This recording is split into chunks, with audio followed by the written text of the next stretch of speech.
हरे कृष्णा। सुखमय संडे सत्संग में सभी का बहुत बहुत स्वागत है। श्री गुरुदेव श्री कृष्ण को याद करते हुए शुरू करते हैं आज का सुखमय सत्संग। एक बार एक कंजूस सेठ करोड़ी मल था। कंजूसी से उसका हाल ऐसा कि चमड़ी जाए पर दमड़ी ना जाए। वह श्री कृष्ण का भक्त था। एक बार वह संत के पास गया और कहने लगा, महाराज कोई ऐसा उपाय बताइए जिससे मैं श्री कृष्ण की सेवा भी करूं और मेरे पैसे भी ना लगे। संत जी उसकी कंजूसी की आदत से अवगत थे, इसलिए कहने लगे कि तुम श्री कृष्ण की मानसिक सेवा करा करो। ऐसा आभास करो कि तुम श्री कृष्ण के लड्डू गोपाल को स्नान करा रहे हो, उन्हें वस्त्र पहना रहे हो, गहने पहना रहे हो, उन्हें भोग लगा रहे हो। ये सब तुम मानसिक रूप से करना, इसमें कोई कंजूसी मत करना। पूरे वैभव के साथ श्री कृष्ण की सेवा करना, इससे तुम्हारा पैसा भी नहीं लगेगा और तुम्हारी सेवा भी हो जाएगी और भगवान कृष्ण तुम्हें भक्ति और सेवा दोनों का फल प्रदान करेंगे। अब कंजूस सेठ का रोज का नियम बन गया। वह प्रतिदिन मानसिक भाव से कृष्ण को स्नान कराता, वस्त्र धारण करवाता, पूजा पाठ कराता, दूध में शक्कर डालकर भोग लगाता।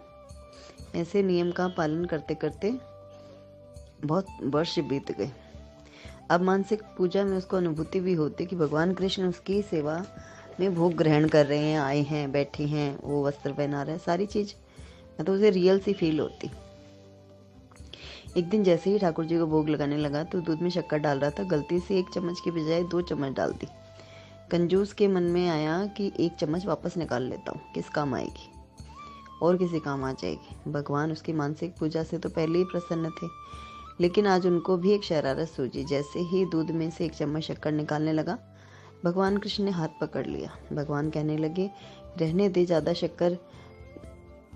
शक्कर है तो तुमने कौन सा पैसा खर्च किया? तुम अपनी आदत से मजबूर हो, मानसिक पूजा में भी तुम कंजूसी दिखा रहे हो। श्री कृष्ण का साक्षात स्पर्श पाकर वह धन्य हो गया। इसीलिए कहते हैं भगवान तो भाव के भूखे। कंजूस सेठ भी अपनी मानसिक पूजा के नियम के कारण ही भगवान के दर्शन पा सका। तो इस कहानी से हमें यही प्रेरणा मिलती है कि ईश्वर तो भाव का भूखा है। वो हमारी मानसिक पूजा भी स्वीकार कर लेते हैं। और वैसे सत्य भी यही है, शास्त्रों में, ग्रंथों में भी सब जगह लिखा आता है कि भगवान का ऐसे विधि विधान से श्री विग्रह का पूजा अर्चन करो, इतना नियम करो, इतनी माला करो, सब कुछ लिखा आता है। लेकिन साथ ही सब जगह अगर हमने कभी नोटिस किया हो, श्रीमद् भागवत में, रामायण में, सब जगह लिखा होता है कि मानसिक पूजा प्रभु को बहुत प्रिय है। और वही हमसे होती नहीं, क्योंकि मन टिकता नहीं, मन तो संसार में भागता है। अगर हम रियल में मन से हम भगवान को भोग लगाएं, मानसिक रूप से भी लगाते हैं, जैसे हम कभी रोगी हो गए, कभी कहीं जाना पड़ गया, हम पूजा अर्चन नहीं कर पा रहे, तो हम मानसिक सेवा कर लें तो भी हमारा भोग या हमारे द्वारा किए गए सारे कृत्य भगवान स्वीकार करते हैं। क्योंकि भगवान तो वस्तुतः भावना के ही भूखे। उन्हें हमारे साजो सिंगार, फूल माला, मिठाई, पकवान कुछ नहीं चाहिए। वो रिझ जाते हैं तो सब कुछ दे देते हैं और उनको रिझाना ही टिपिकल काम है।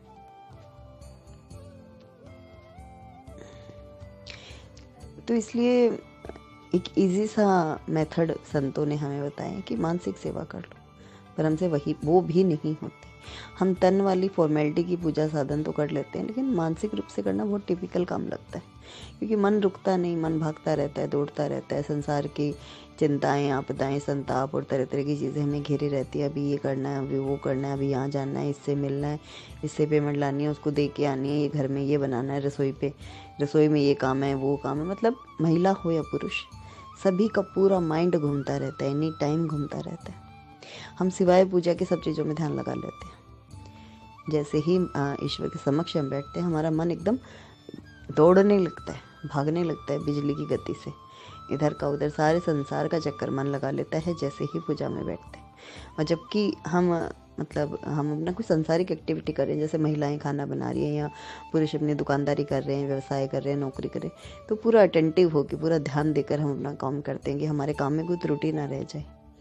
अगर हमारे गलत हो गया तो ये चीज़ गलत हो जाएगी, ये हो जाएगा, मतलब हम कितना ध्यान देते हैं।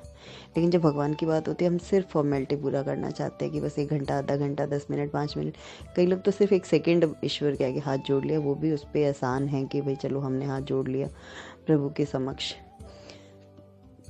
फिर भी चलिए, जाकी रही भावना जैसी, प्रभु मूर्तिन देखी तैसी। तो जिसकी जैसी भावना है वो वैसे देखता है। जिसको मन होता है ठाकुर जी के लीला चिंतन करने का, उनको अनुभव करने का, तो वो प्रयास करेगा, क्योंकि प्रयास से ही फल मिलेगा। अब कोई हमें मतलब कोई एग्ज़ाम पास करना है, कोई जॉब पानी है, कुछ भी करना है, हम उसके लिए मेहनत करते हैं, हम एफ़र्ट करते हैं, तरह तरह के एग्ज़ाम्स के लिए तरह तरह की ट्यूशन्स लेते हैं, कोचिंग लेते हैं, ताकि हम कैसे भी उसमें पास हो जाएं, अच्छे नंबर आ जाए। तो एक तरह से वो हमारी मंजिल हो जाती है कि हमें उसमें पहुंचना ही पहुंचना है, हमें ये काम करना ही करना है। अगर ईश्वर हमारी मंजिल बन जाए तो हम सारे कर्म, जितनी भी सांसारिक चीज़ें हैं, हमारे अच्छा बुरा, परिवार, रिश्तेदार, जानकार, हमारे जितना भी जो भी कुछ हमारी दिनचर्या में, सब कुछ ईश्वर के निमित्त होता चला जाता है। आधी चीज़ें हम प्रयास करके दौड़ते हैं, आधी चीज़ें ईश्वर अपने आप जुड़वा लेते हैं, क्योंकि भाग तो वे ही निकालेंगे। अंधियारे रास्तों में भटकते भटकते कितने जन्म चले गए, कितने जन्म चले गए, हमें पता ही नहीं कि हम किधर भटक रहे हैं, कैसे चल रहे हैं, हमने इस मनुष्य योनि को पाकर क्या करा। अगर इस जन्म में भी ईश्वर से मिलन नहीं हुआ तो फिर कब होगा। बार बार 84 लाख योनियों का चक्कर, बार बार घूमते रहो। गर्भ में पुकार करते हैं, जब हम माँ के गर्भ में होते हैं, हम पुकार करते हैं, हे ईश्वर मुझे बाहर निकालो, मैं आपका भजन करूँगा, मैं आपका हूँ, हे नाथ आपके सिवा मेरा कोई नहीं है। लेकिन जो ही गर्भ से बाहर आते हैं, ईश्वर की माया घेर लेती है। और भगवान की माया तो भगवान के भक्तों को नहीं व्यापती। बाकी तो संसारिक जीव तो माया में ही उलझे रहते हैं।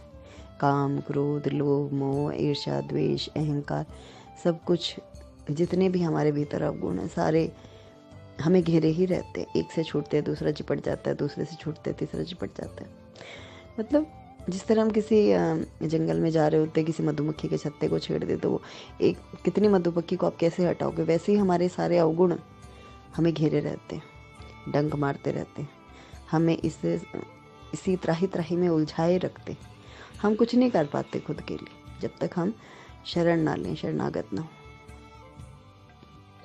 तो जैसे ही हम संत की शरण लेते हैं, गुरु की शरण लेते हैं, जीवन में इष्ट आ जाता है, तो शरणागति का महत्व पता लगता है, गुरु का महत्व समझ में आता है, जीवन में एक डिसिप्लिन आता है, सदाचार आता है, सद्भाव आते हैं, अच्छे गुणों का विकास होता है। हमें पता चलता है कि हम मनुष्य क्यों हैं, किस लिए हम इस धरती पर आए हैं, हमने गर्भ में प्रभु से क्या प्रॉमिस किया था, क्या हम उसको निभा पा रहे हैं।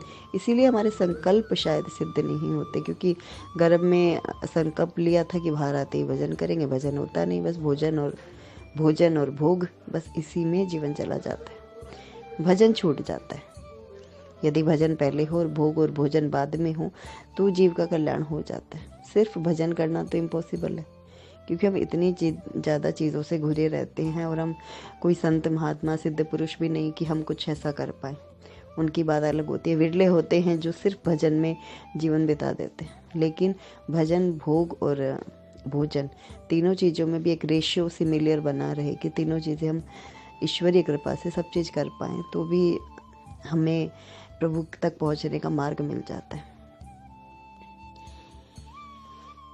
हम भोजन और भोग पर तो ध्यान देते हैं, भजन कहीं ना कहीं छूटता ही चला जाता है, करना ही नहीं चाहते, बाद में कर लेंगे, कल कर लेंगे, आज बिजी हैं, आज व्यस्त हैं, आज यहाँ जाना है, आज वहाँ जाना है, ये मीटिंग है, वो मीटिंग है, इसी नहीं में उलझे उलझे भजन छूट जाता है। घर में कोई व्यस्तता आ जाती है, घर में कोई उत्सव होता है, भजन छूट जाता है। भोग और भोजन तो होता रहता है, लेकिन भजन छूटता ही चला जाता है। और जब अंतकाल आता है तब ध्यान में आता है कि भजन तो करा ही नहीं था, साथ में क्या लेके जाए, भोग और भोजन तो यहीं छूट जाएगा, वो तो सब कुछ छूटना ही है, इस देह के साथ जुड़ी सब चीज़ें यहीं छूट जाती। लेकिन हमें भजन को साथ ले जाना था, भजन हमने करा नहीं, अब लेके क्या जाए। इसलिए संत की, गुरु की कृपा हो, किसी गुरु की नज़र हम पे पड़ जाए, इसके लिए मैं सदैव नाम जप और सत्संग करते रहना जी की पुकार करें कि हे ईश्वर मैं आपका हूँ, हे नाथ मैं जैसा हूँ मुझे संभालिए, मुझे अपना लीजिए प्रभु, हे नाथ मैं आपको भूलूं नहीं। जब हम ऐसे पुकार करते हैं तो प्रभु गुरु रूप में हमारे जीवन में आ जाते हैं, भी हमें सद्भाव से, प्रभु के प्रेम से, प्रभु की करुणा का महत्व बताते हैं, प्रभु के प्रेम से भर देते हैं, सद्भाव से, सत्संग से, नाम जप की दीक्षा देते हैं, तो उससे जीवन में एक अनुशासन आता है, एक लगन आती है, इच्छा शक्ति बढ़ती है कि प्रभु का भजन करें। भोग और भोजन की साथ साथ जीवन में भजन की इच्छा बढ़ती है, भजन करने के लिए मनुष्य प्रयासरत हो जाता है। और भजन से ही जीव का कल्याण होता है। क्योंकि भोग और भोजन तो देह की प्यास है, देह के साथ है कि तन का काम हमने कर लिया, पेट भर लिया, भोग करके इंद्रियों की निवृत्ति कर ली। लेकिन भजन आत्मा की प्यास है, आत्मा की भूख है, वो हम कहीं ना कहीं नहीं करते। जबकि हम चैतन्य स्वरूप है, आत्मा स्वरूप है, हम वही तो हैं, और अब उसी को हम भोजन नहीं देते, भजन का भोजन। तो जब भजन का भोजन हम अपनी आत्मा को देने लगते हैं तो आत्मा ऑटोमेटिक रूप से प्रकाशवान हो जाती है, ऊर्जावान हो जाती है, एक भीतर का सौंदर्य उजागर होने लगता है, प्रभु से प्रेम होने लगता है। और जीवन पर्यंत भजन करते करते जब हम इस संसार से जाते हैं तो प्रभु के चरणों में स्थान मिल जाता है। ये सब संत कहते हैं, सत्संग कहते हैं। तो इसमें कोई किंतु परंतु या विचार करने लायक तो कुछ है ही नहीं, बस यही सत्य है कि जपते रहिए और जपाते रहिए। हरे रामा राम राम हरे हरे, हरे कृष्णा कृष्णा कृष्णा कृष्णा हरे हरे। जय श्री कृष्ण।